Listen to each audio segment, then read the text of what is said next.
Hey, this is Dean. Welcome to my YouTube channel and the series of videos on ankle surgery. I wanted to do a few videos to people who maybe are in a similar boat where you either are getting ready to have surgery or you just had surgery. You know somebody who's, got a problem. I have recently had ankle arthroscopic surgery. That was last week on February 28th, 2025. And we're 6 days into it, so I think today's the 24th. I wanted to talk to you guys a little bit about preparing yourself for surgery, what to sort of expect, things you can do that I think will make surgery go better. So far, I've had a good result. I don't have any pain, and I'm real happy right now, so I'm hoping it continues. But you're going to go on this journey with me the whole way, where we're going to find out what this is all about and hopefully how it works for me, and you'll be able to see then if it maybe is something that can work for you. I went and watched a lot of different YouTube videos prior to my surgery, and I didn't have anything that was like this that I'm creating. I found bits and pieces of a lot of different things, the actual surgical procedure and how long they said you would be out, et cetera, but not from one location, not from one person. So I wanted to do something as a little give back to YouTube, basically, and to the people out there. I'm not making any money on this. I don't expect to. I've done it a few times with some other little things that I've learned in the past, and I've had, thousands and thousands of viewers. And so I know I helped a lot of people, and a lot of people gave me comments and said thank you. So I'm going to start off first by, explaining my situation, why I got to this point where I needed ankle surgery. And in future videos, I'm going to talk about things that you should do prior to surgery, things you should buy, exercises you should do, etc. Okay? And that'll be in future videos. I want to kind of keep them kind of short.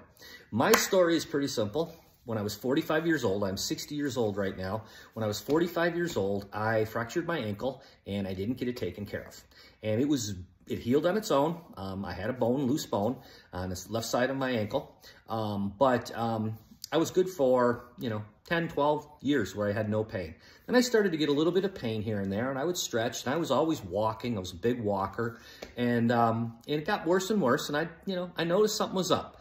Back in July of 2024, so about 7 months ago, I stepped off of a curb, and I knew I stepped wrong, and I had a lot of pain, and it continued getting worse. And I could tell that there was some bone chips in the actual joint itself, in your ankle joint. Inside there was some bone chips, and it was causing me a lot of pain. So the process, which, if you're not in the medical, if you've never done anything medically yet, you really don't know what to expect. The process is for me, and I have United Health Group health insurance, which has been great for me. The process is you got to first go see your general, and they do an x-ray. After they do the x-ray, you go back to your general. Your general looks at it. He says, yep, you got a problem. That's what he said to me. He says, you got to go see somebody that is more of a specialist. He says, you got a mess in there. So he had a podiatrist he recommended. So we set up an appointment. I went to see the podiatrist. Podiatrist looked at the x-ray and says, yep, you got a problem. You need to go get a CT scan done. So I went and got a CT scan done, and these things all take about 2 weeks minimum to go get these different scans done, and then make an appointment to go see them, and it's kind of a Mickey Mouse around. But so the CT scan came in, he looked at it, he told me, hey, listen, you got a problem here, and I don't know how it's going to turn out, but I'm giving you 50-50 is what he's saying. And I'm like, ooh, that doesn't sound so great. Well, he thought about it a little bit more and called me back and said, I think you got a 70% chance of having a decent recovery doing ankle arthroscopy. And he explained to me the procedure, that he's going to go in, drill a couple holes each side, remove the bone chips, clean up some cartilage and tendons that are loose. There was a hole that formed inside my bone on the bottom, this bone here, below the cartilage, but just barely below, that formed probably from my injury 15 years ago, called osteoarthritis. He said, we'll fill that in with some bone material, and hopefully that'll stop it from growing, maybe get it back to grow back together. And that way the cartilage won't cave in or die, and hopefully you'll be good the rest of your life. So that was the guy that I went and saw first. And I really considered going to see him, but then everybody said, you should go get a second opinion. And I had been researching a lot about the surgeries and, what's involved, and looking at videos and different things. So I scheduled, and I wanted to go see an orthopedic surgeon because they do this stuff every single day. And so I found one that I thought was going to be good. I did a bunch of reviews online. I live in Arizona, I think, as I mentioned, and I went to Ortho Arizona, which they've been great. The staff has been helpful. My appointments, everything has been boom, boom, boom, and I've been real happy. And I decided to go see a Dr. Parissa Morris. She's an ankle specialist out of Phoenix here, and I've been real happy with her. She's very, very good. I think she knows what she's doing, and you know, I mean, it's like anything, you know, if you've never been to that person, you're hoping, right, that they know what they're doing. But when I talk to her, she does this stuff, you know, 5-6 times a week. So when you've got that kind of volume, I felt pretty comfortable with her. So she did the surgery for me. Before she did the surgery, she, you know, talked to me, and then she ordered an MRI, which is really what I thought should have been ordered from the very beginning. So she ordered the MRI. The report came back from the MRI. I took that report and put it into ChatGPT, which is one of those new AI tools. And it spit out a language to me that I could understand, right, in English, right, not in doctor talk. And I was able to ask ChatGPT what would be the recommended treatments for this, you know, this problem.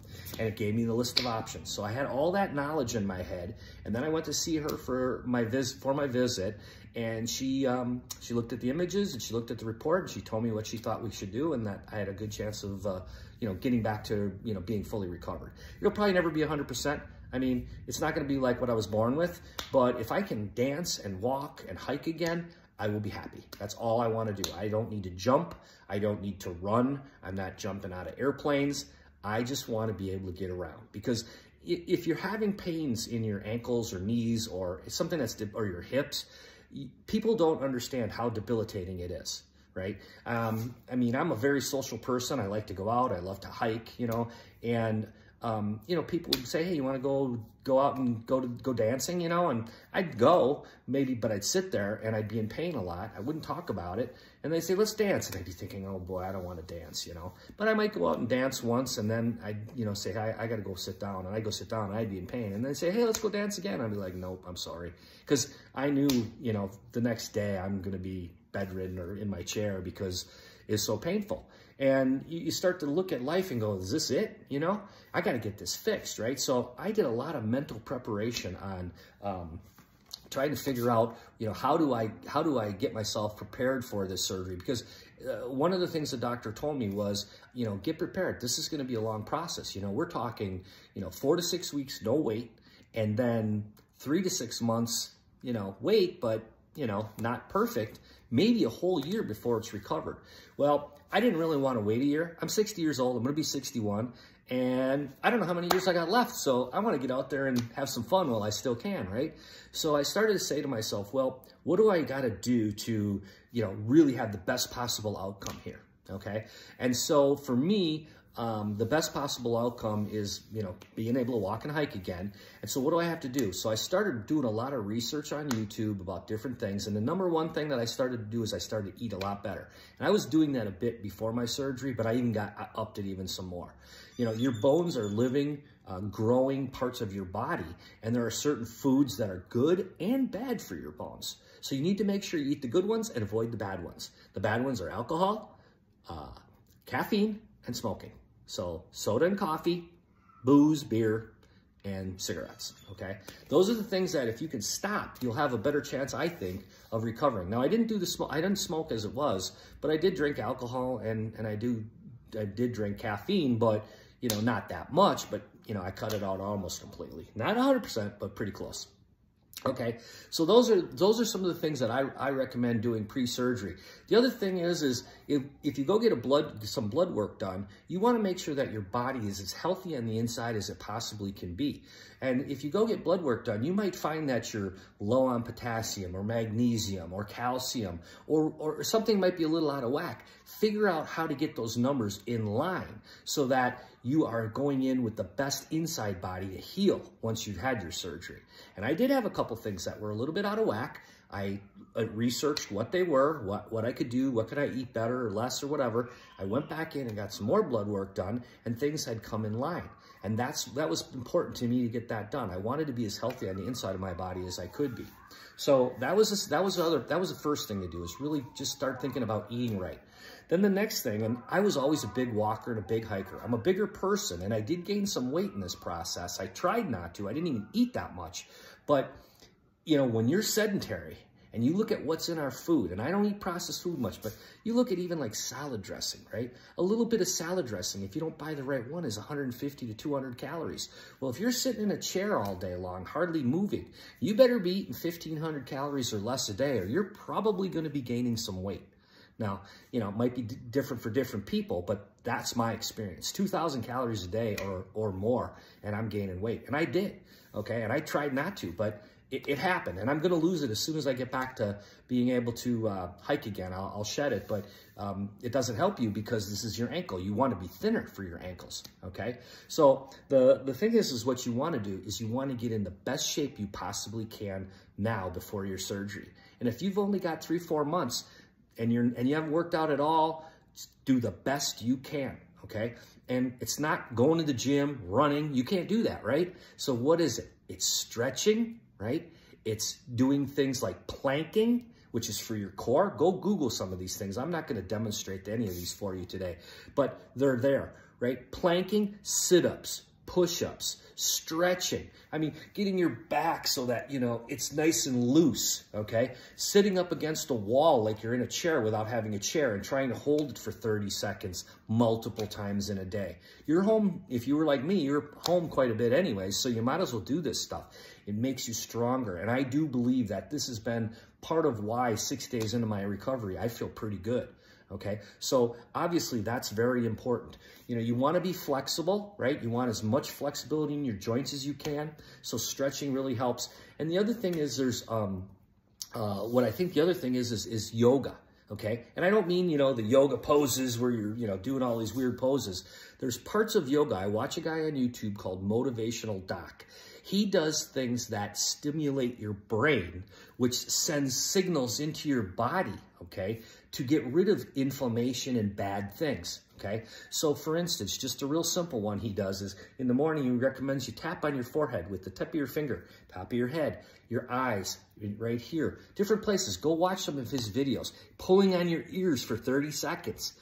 These types of things do things in your brain to stimulate it, which causes it to send different chemicals to your body to say, hey, what's going on here?